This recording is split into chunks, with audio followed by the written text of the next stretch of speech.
Up until the middle of the 19th century, my understanding is that one of the most powerful supports for justifications for theism was precisely the Paley-style reasoning, the reasoning that suggested that the only possible explanation of the complexity and apparent designedness in the organic world was the work of an intelligent, sentient designer.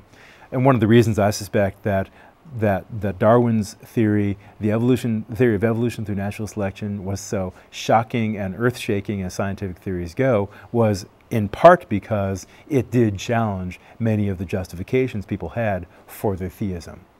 But now, many people nowadays are going to be happy to accept one or another form of evolution through natural selection and look for another kind of basis, another kind of not just basis but also justification for their theism. So many people will say, look, perhaps we can give an evolutionary explanation of biological phenomena, of the eye, of the brain, of skin, and of flowers and peacock's tails and so forth. That's all fine. But you still haven't explained what needs to be explained, namely that there's stuff in the universe at all. So here's an image from the Hubble Space Telescope of the famous Horsehead Nebula. That's a picture of something that you might say has a kind of apparent designedness about it. It kind of looks like a horse's head.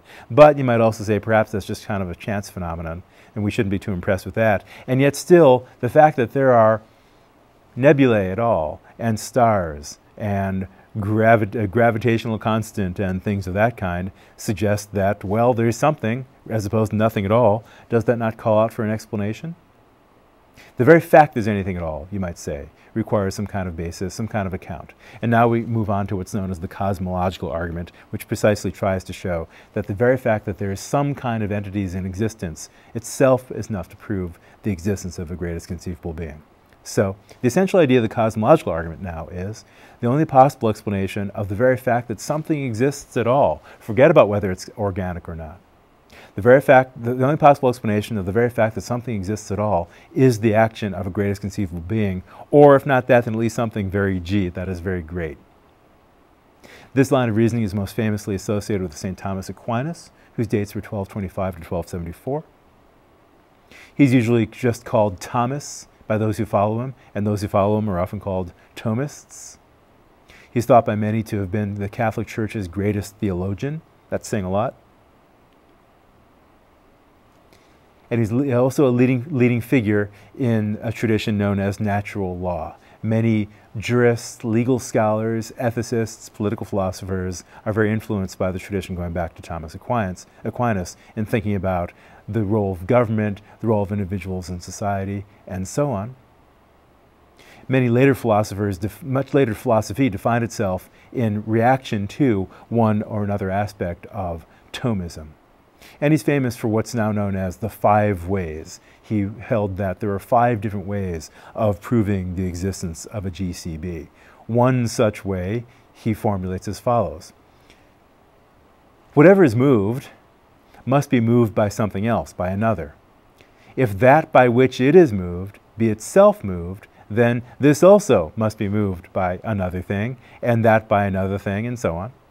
But this cannot go on to infinity, because then there would be no first mover, and consequently no other mover, seeing that subsequent movers move only in as much as they are moved by the first mover.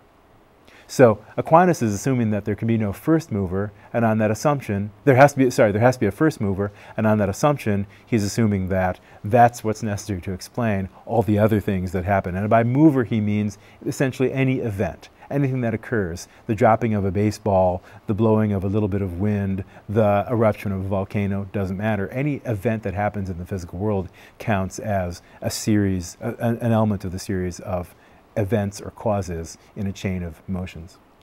We can formulate this, as you might expect, in terms of an argument. Let's try it. Premise number 1, everything has a cause. Premise number 2, a chain of causes cannot reach back infinitely, for otherwise there could be no way in which any of the causes could come into being in the first place. Therefore, he concludes, there must be a first mover, and I'm now quoting him, and this everyone understands to be God, what we'll interpret it as a GCB. That's Aquinas' line of reasoning, put in terms of premises and a conclusion. Let's move next to see whether that line of reasoning is cogent.